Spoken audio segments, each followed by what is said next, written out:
Good morning, everyone. So I am Miljon Maganaldo. I am here at Gaisano Building to interview some student here in the CAC. So what's your name, sir? My name is Randall Labasa. Your first? My my course is Bachelor of Science in Hospitality. What's your career, sir? First year. First year student. So here's the first question, sir. For you, what is the differences between hearing and listening? For me, hearing is when you listen to another person, but you don't want to, you don't have an intention na kana malit mo hapon sa usa ka storya. If you listen or if you're listening to the person kuan ang storya nimo kay kana willing ka nga makaton, willing ka nga murag willing ka nga makaton if you are listening. But ang hearing, kana maminaw lang ka. Dili ka ganahan ko. Maminaw ra jud ka. Wa kay pakit sa nito. Thank you for that answer, sir. So second question, can you give us a situation where you're listening to someone? Right now, sir, I'm listening to you. You are asking me a question that I am willing to answer your question. I am listening to you. Thank you, sir. So third question, how do you think active listening skills impact students positively in terms of learning? Active listening skills for the students. It is important so that as a student, you need to learn more content. So, if you are a student, you must learn. If someone will teach you someone will teach you. If somebody gonna teach someone, you are a student. And the last question, sir. Do you think is the best time to listen? What? When do you think is the best time to listen? Every time. Every time.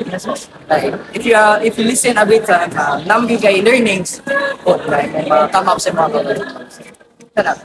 Kung maminaw ka every time sa kitsa mo storya nimo, na kay makatuon kung imo bang i-improve kung nakay sayo sa usa.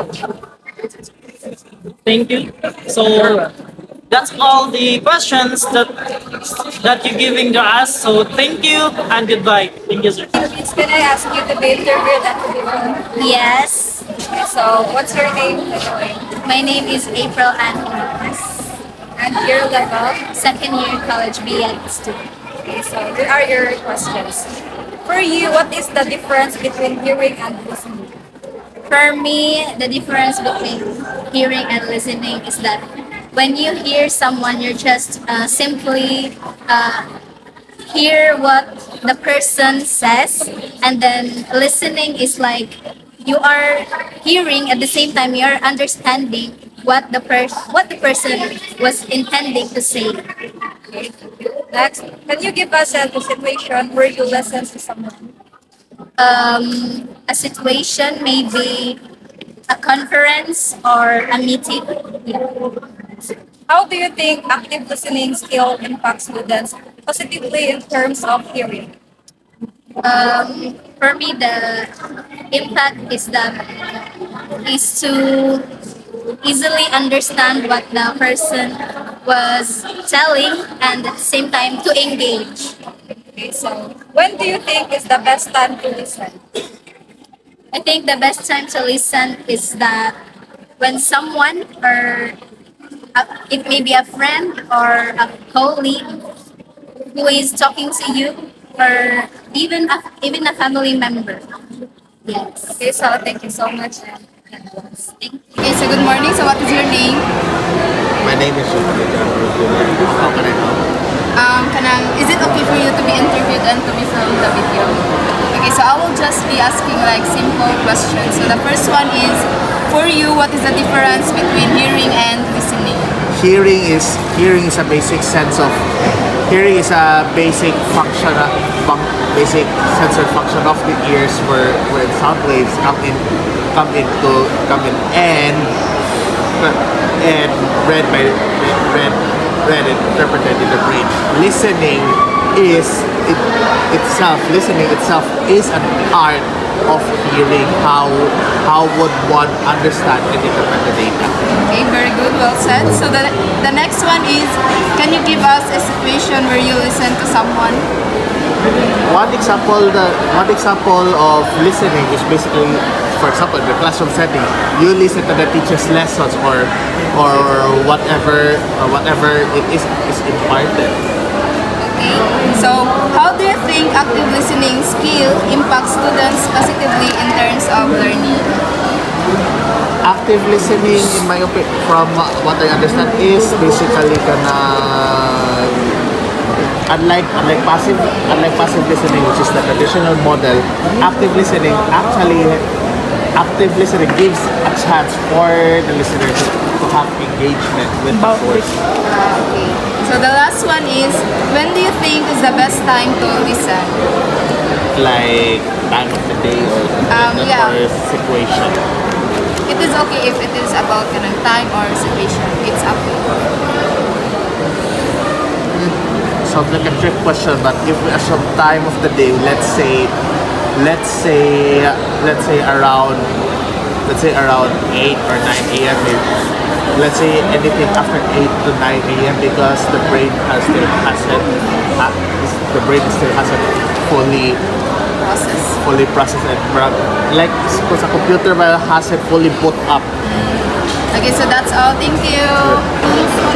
My name is Micah Class.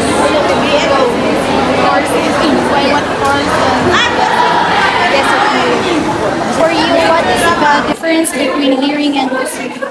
For me, the difference between hearing and listening is hearing is involuntary process where kanang makadungog ka voice and vibration but kanang dili kinato kanang intent to listen that's hearing.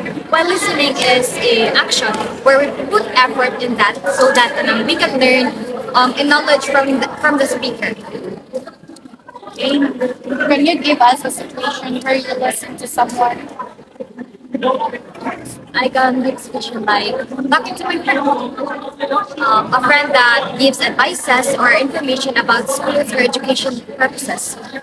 And the last one, when do you think is the best time to listen?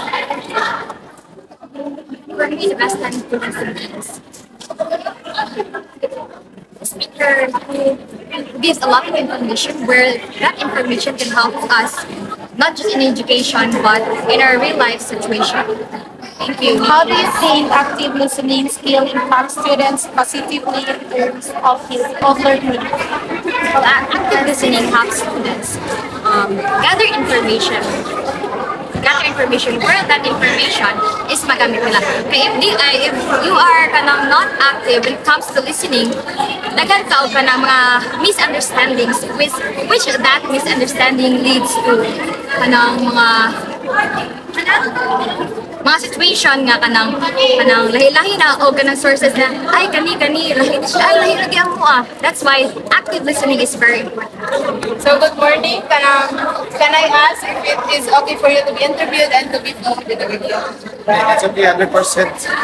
Okay, so what is your name? I am the person Palangan. What course and your level? B.Ed, second year. Okay, so first question is, for you, what is the difference between hearing and listening? When speaking hearing, it uses ear. Yes. Hearing right and what? Listening. Listening. It's also using ear also. Okay, can you give us a situation where you listen to someone? When someone teacher and student interaction, that's my answer. Okay, very well said. So, next one is, how do you think active listening skill impacts students positively in terms of learning?